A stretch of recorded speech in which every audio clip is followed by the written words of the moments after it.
Welcome in to Draft Man Standing, and we are going to be. This is episode 3, but I didn't change it to episode 3. So, for those of you just joining us, that's what episode we are on. It will change shortly, but John and I are going to be talking about 3 different topics today, and those are as follows. We're going to be discussing Trae Young, talking a little NFL draft between the 3rd and the 5th pick here, the Colts and the Broncos, and then Guice versus Saquon Barkley, the least talked about debate in football, I think, John.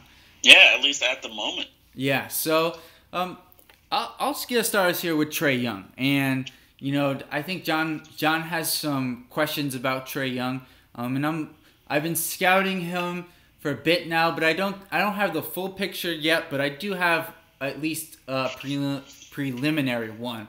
And this guy has obviously been phenomenal.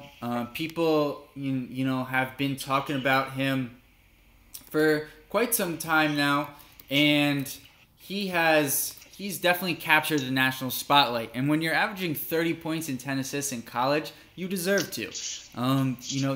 Who really cares about the fact that he's averaging 5 turnovers when he's the only option to really lead the offense for Oklahoma? And he's done so while bringing them into the top 5 in the national rankings.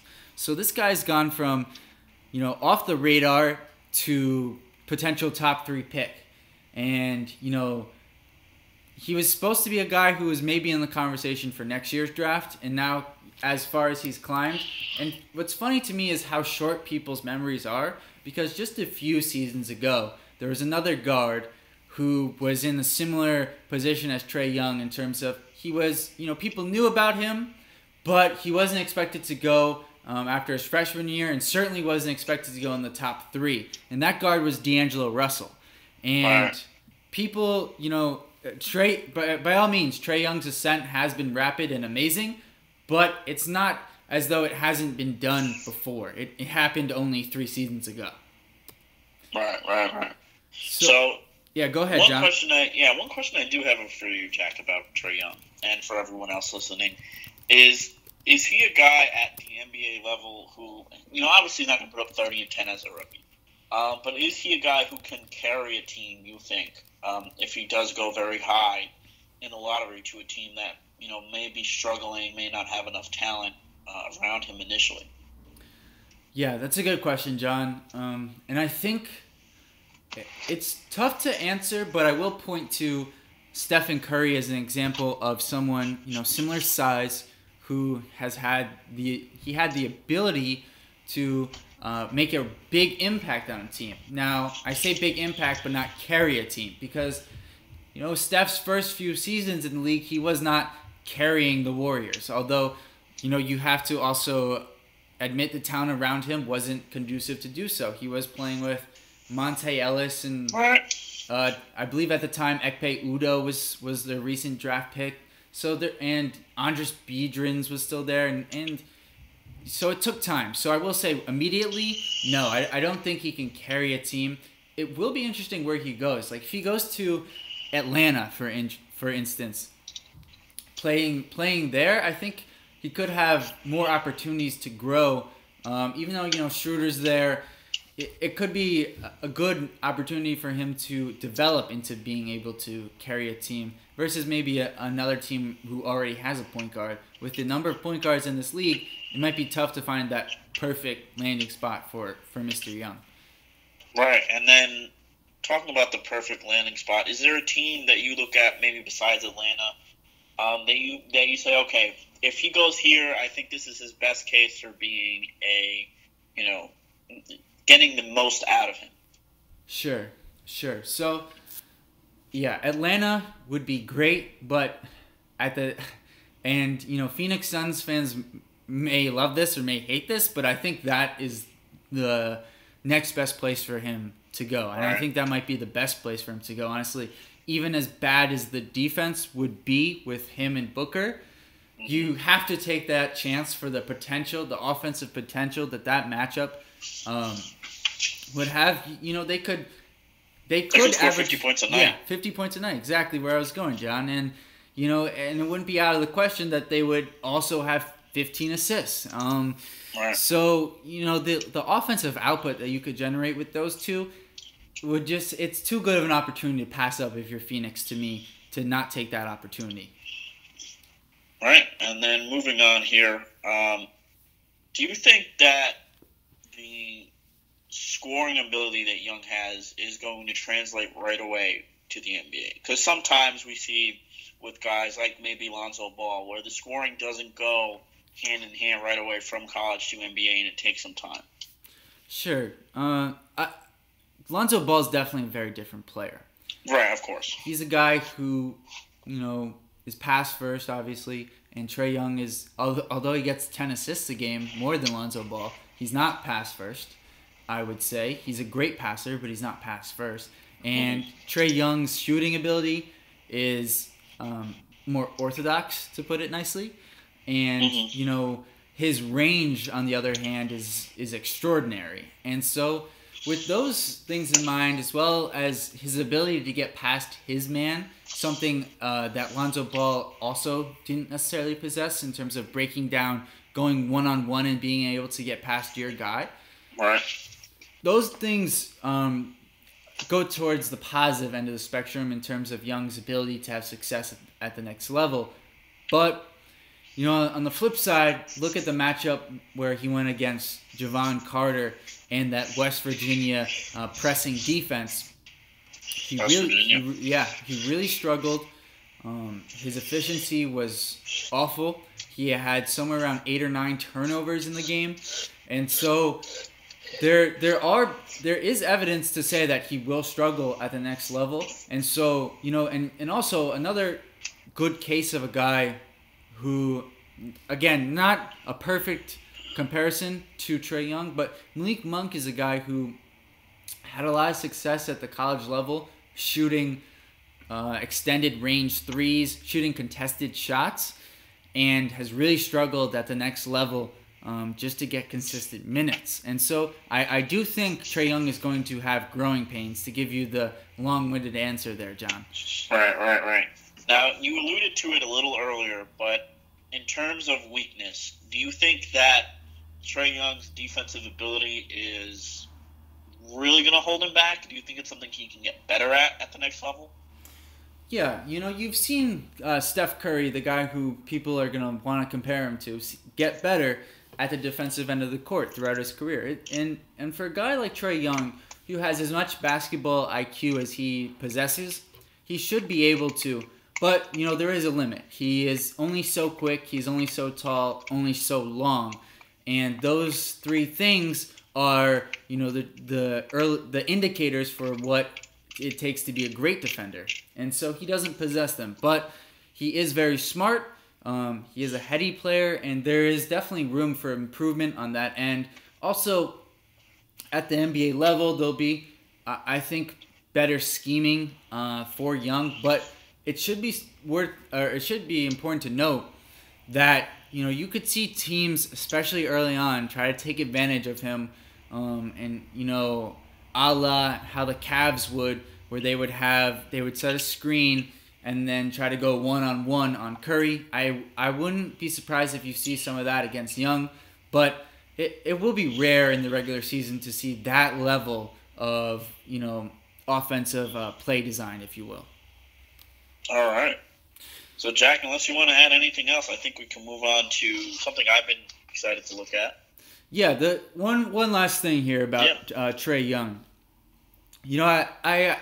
I love his rise to how high in the draft he is, and I think it's just interesting to note who his competition is in the draft. You have Trae Young, who's 6'2" or 6'3", not very athletic, and he's going up against for the number 1 pick. Luka Doncic, who's 6'7" or 6'8", and a good athlete, but not a great one. But then you have DeAndre Ayton, Marvin Bagley, Mo Bamba. The list kind of just goes on of the great big men, and it's just ironic to me to see Trae Young and these guys in the same conversation. Right, you have really athletic big men, going against guys who not as athletic, but a little more polished than them, maybe to say. Yeah, and it's just the direction that the 3-point game has put Right. basketball, and it's given opportunities to guys like Trae Young to have greater success. Right, very true. So, now, like I said, I'm very excited to talk about Saquon Barkley versus Darius Guice. Like you said, Jack, one of the more underrated draft versus, really, for this coming year. And I think one that we'll see more as it goes on. But I think we are in agreement that Darius Guice is not that far off from Saquon Barkley. And in any other year, he would probably be running back one. Yeah, I agree with you, John. Guice is somebody who last year when I was watching Leonard Fournette tape really stood out to me as somebody who I needed to pay attention to. And not only that, but Leonard Fournette told you to. He said he's got next, okay? And so Guice, it's kind of I just find it hard to explain really why this hasn't happened. Why Guice this conversation hasn't occurred really, other than you look at the counting stats, and that's where I think people go wrong. Because when you look at the counting stats, the box score scouting. Yeah, the box score scouting, and Barkley put up 18 touchdowns the past 2 years to Guice's 15 and 11 most recently, and to me, I think that's really a real big part of this, as well as the fact that Penn State had a little bit better of a season, and he had more highlights. But, it should be more of a Melvin Gordon versus Todd Gurley conversation than a just Saquon Barkley, could he go number one type conversation. It's funny that you bring up Gurley and Gordon, because that's exactly where I was going to go. I thought that conversation was even a little ridiculous, because I thought if not for Gurley's injury, he was clearly the best running back in that draft class. And he's definitely proven to be. He's proven that he can stay healthy.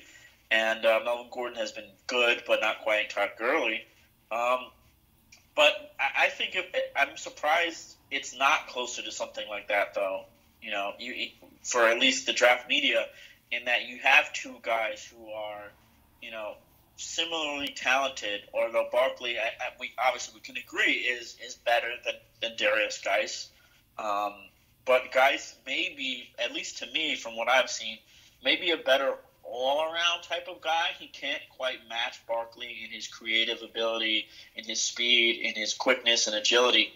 But in terms of also having a power element to his game, having a blocking and pass-catching element to his game, I think maybe a little more well-rounded than Barkley is. Yeah, and looking at Guice's counting stats, they didn't use him a ton in that receiving game. Right.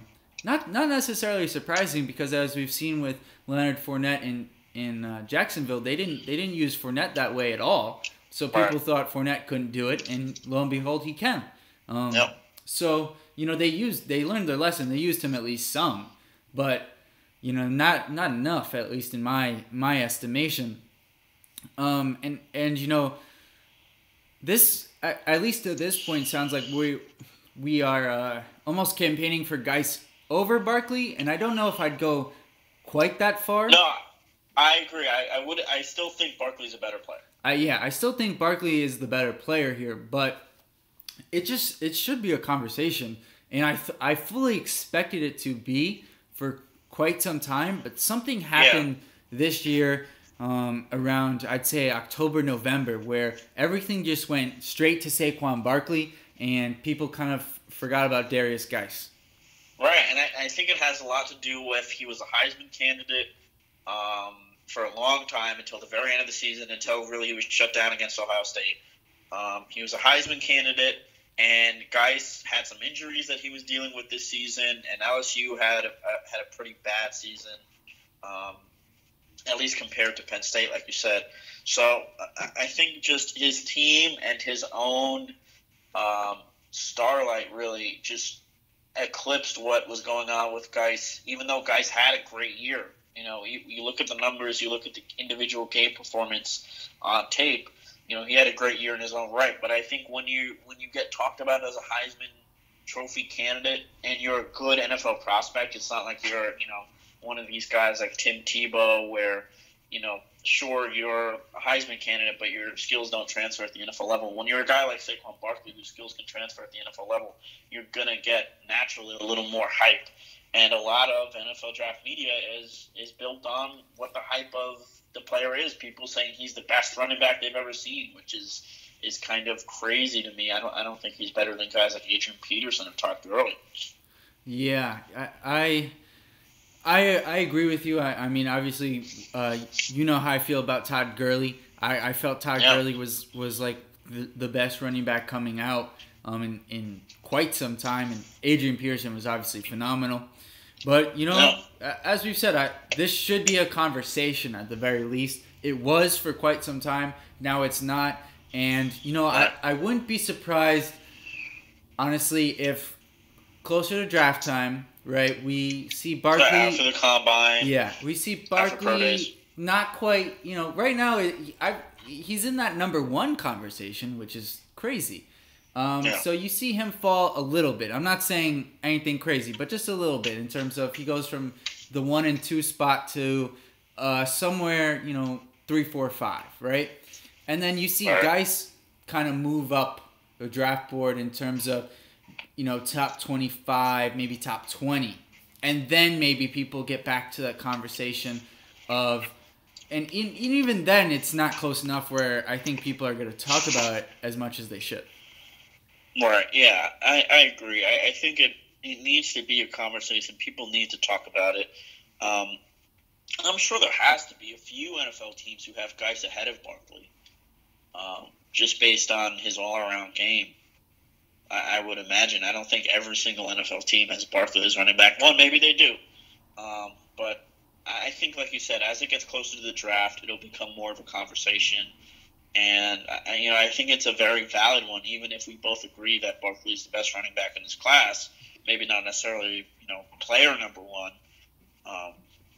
But I think that this will be a conversation hopefully later on in the year, because it deserves to be, because Guice has been really underrated. I wasn't even sure he was going to come out this year, to be honest, because he was so underrated. And it seemed like even guys like Ronald Jones from USC had passed him a little bit, and had NFL draft media more excited to see them get drafted than a guy like Guice.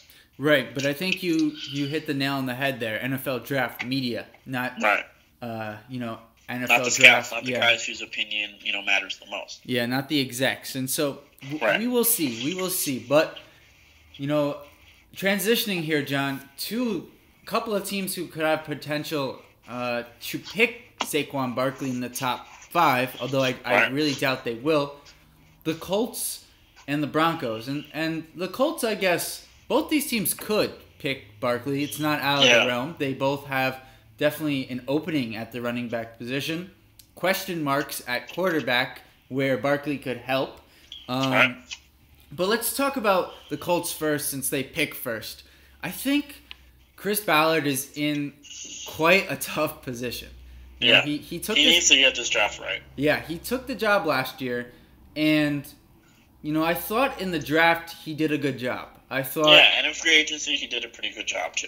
Yeah, getting Hooker, getting Quincy Wilson, getting Terrell Basham, your first 3 picks for that defense, to get 3 guys there who have potential to be good starters and had good rookie years. I thought it was a very sound first year for him.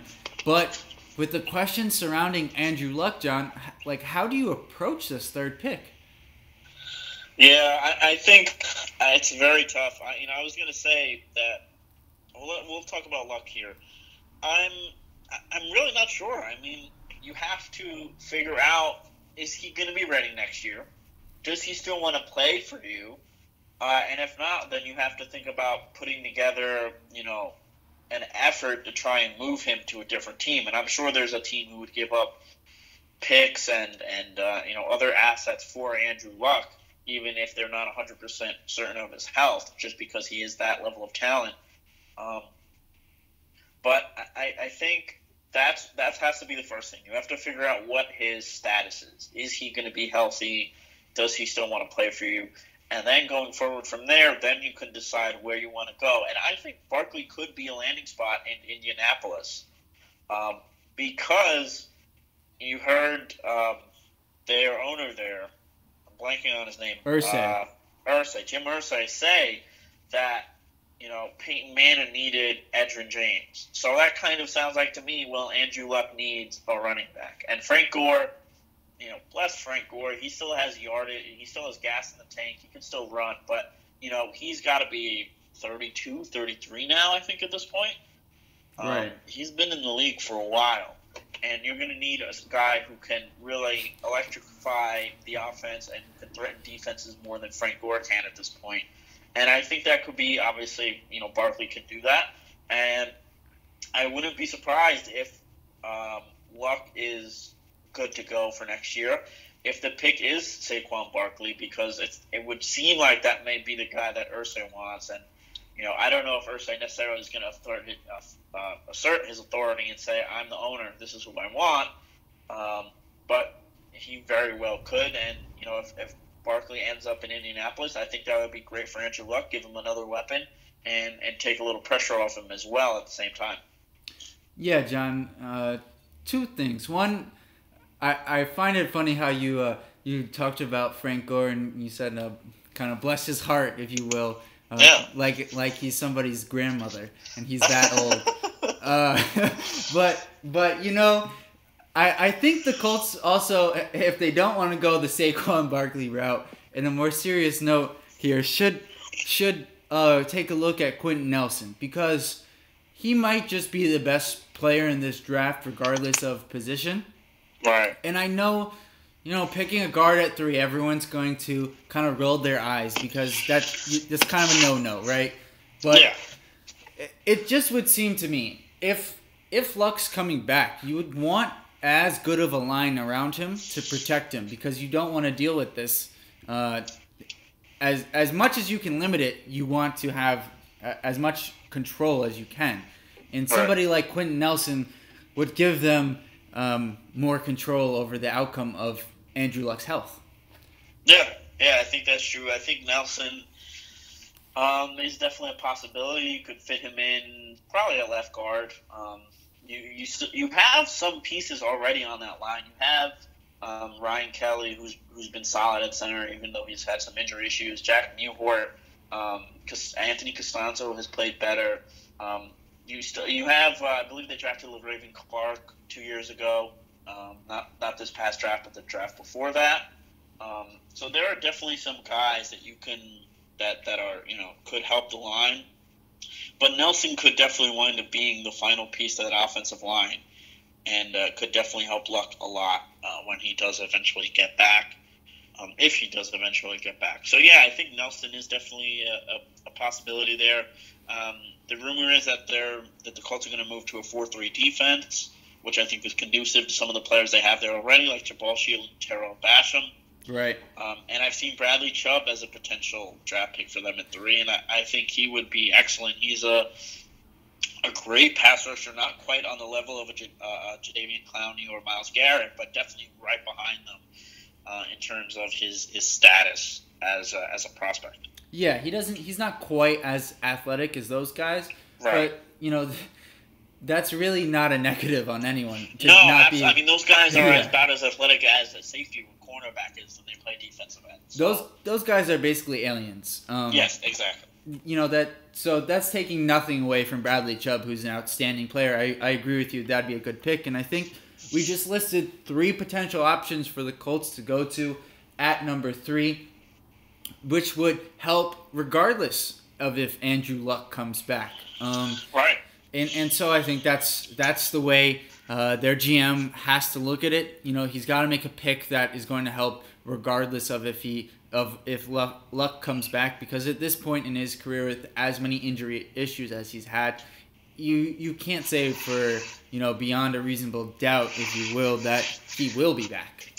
Right, and then if he doesn't, if they have to move on from him, then obviously a quarterback is going to be in play at 3 for them. Right. And unfortunately, the top 2 guys, Rosen and Darnold, they're probably going to be off the board by the time they pick. Agreed, John. But I think that's a perfect way to transition to the number 5 team here. Right. The Broncos, who need a quarterback. I don't think there's any question about that. At least the Colts have hope that Andrew Luck can come back.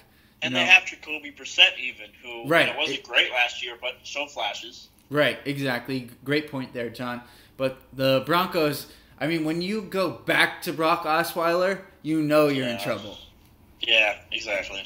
So, as you said, though, it's likely the top 2 quarterback options are off the board by the time the Broncos are up to select their pick, because even if the Browns don't take one at 1, you got to think they would then take one at 4. The Giants seem likely. I mean, I guess there's a scenario where a quarterback or one of those guys slips down to 5, but even if that starts to look likely, you would have to imagine that somebody like Cleveland would trade back to somebody else who's looking to move up for a quarterback. So Denver's in a tough spot there where either they're going to have to trade up, give up assets to go get the guy they want, or they're going to have to sit there, maybe look to move back and try to just improve the team as best they can, look to get a guy in the second round.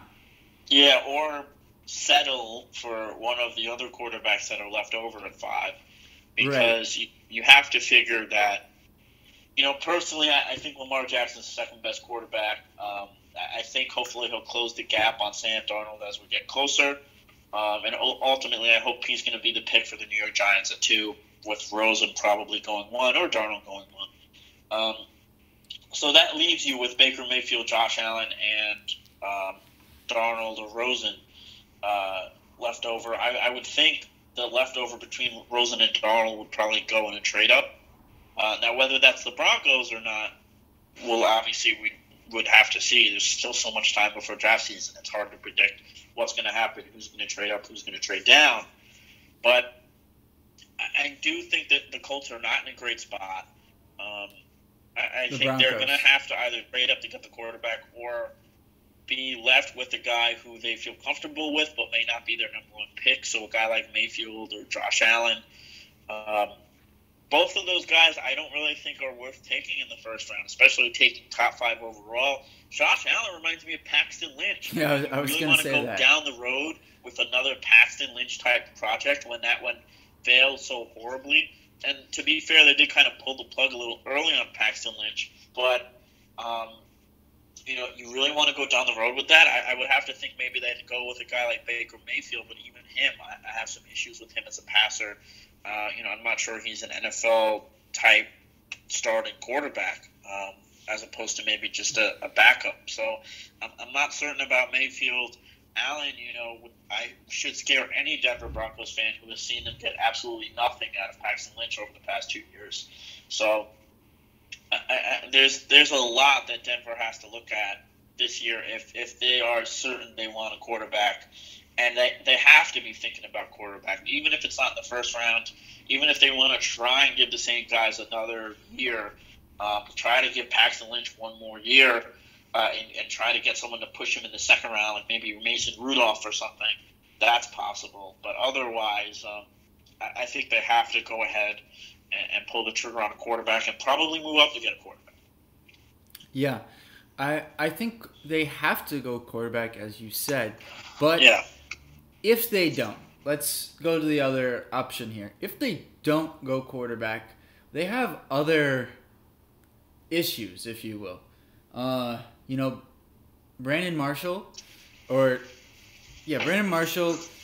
linebacker there. He's the only real consistent linebacker they have, so that's an issue. But more than anything else, you look at the defense. There's a chance they lose Aqib Talib, Demaryius Thomas, as well. Both those guys could be casualties. Something that a lot of Broncos fans don't really want to talk about. I think Talib could be, definitely, especially with his age. I don't think they'll dump Demaryius Thomas, though. I don't necessarily think it's like a high probability, but I wouldn't, I don't know, 70-30, just because his level of play has definitely fallen off the past couple of seasons. And I think that has a lot to do with the quarterback, to be fair. Well, sure, but he also has had a number of drop issues as well the past couple of Right. years, and quite frankly, regardless of who's throwing you the ball, you got to catch it. Definitely. So those and especially with this high cap number, where they're positioned as a team, um, if they do, I will say this though, John. If they do go get a young quarterback, they're more likely to keep him because they're gonna want another veteran option for him. But Right. if they stay with the same guys and maybe try to go, a run-based offense, I wouldn't be surprised then if that's what they decide to do. So I think Right. really the direction of the team will ultimately impact whether they keep him. But that just leads me to the point of honestly, this is a team where it felt like the past couple of years they were very close, right, knocking on the door each year to being to being a Super Bowl contender. Even though they lost, even after they lost Peyton, the defense was so good. At least they were a playoff contender. And this year Right. they fell off so much that the level of talent they need to replace it's going to be tough to do with one player. So I think the other option for them is they need to trade back if it's available to somebody else who's maybe looking to move up for the third quarterback at that point, or somebody else who fell because the quarterbacks were taken so high, and look to Right. stockpile additional picks to really build up the talent level of this team. Right. Yeah, I agree with that. I think one player on offense who could be a cap casualty is maybe C.J. Anderson, who has been good, who had a solid year, but it's much easier to replace a starting running back. Now more than ever, especially with this class of running backs. So I wouldn't be surprised if if Barkley's still on the board at 5, if the Broncos look to try and take Barkley, and he's certainly a better player than C.J. Anderson. If not Barkley, then maybe a guy like Connor Williams from Texas, shore up that offensive line a little bit. I think they can definitely use that to help protect whoever is behind them. Whoever is playing quarterback. They could look at a corner, someone like Denzel Ward in the first round to go next to Chris Harris and Bradley Roby, or though corner really they don't have too much of a need, even if they do let Talib go. I'm not sure they would take a player like that in the first round. Maybe someone to put next to Von Miller who can be a more efficient pass rusher. Shane Ray has definitely shown flashes, but he's had some injury issues. Shaq Barrett, more of a complimentary type of guy. So maybe, someone like Bradley Chubb could be the pick there, or Artie Key if they want to take a little bit of a risk. There's definitely, they could help their running defense and get someone like Vitae Vea from Washington. I probably butchered his name there, but the Washington defensive tackle there. He could definitely be, someone who helps them stop the run in the middle of that defense. So there's a number of options that Denver can go if they don't want to go quarterback. If they do want to go quarterback, I think they're probably going to have to move up or be satisfied with the potential that 4 quarterbacks could go ahead of them. They probably won't, but that's not likely. That's a possibility. Look, that you have to account for. I think you said Denver has a lot of options. I don't think they have many good options though at where they currently are, because as we've talked about, the quarterback who's best is probably not going to be there for them, so they got to move up, or these other positions that would be better positional fits for their roster would be either reaches at 5, or they're gonna have to go to another spot where they already have the talent. So really, they're in a tough spot. They're going to have to make a tough decision, and most likely they're going to have to either move up or down. But it's going to be tough for them to get a great outcome sitting at 5. Yeah, I think that is true. I think ideally you want them to move up or down to secure the player they want, or to add more picks to get more players.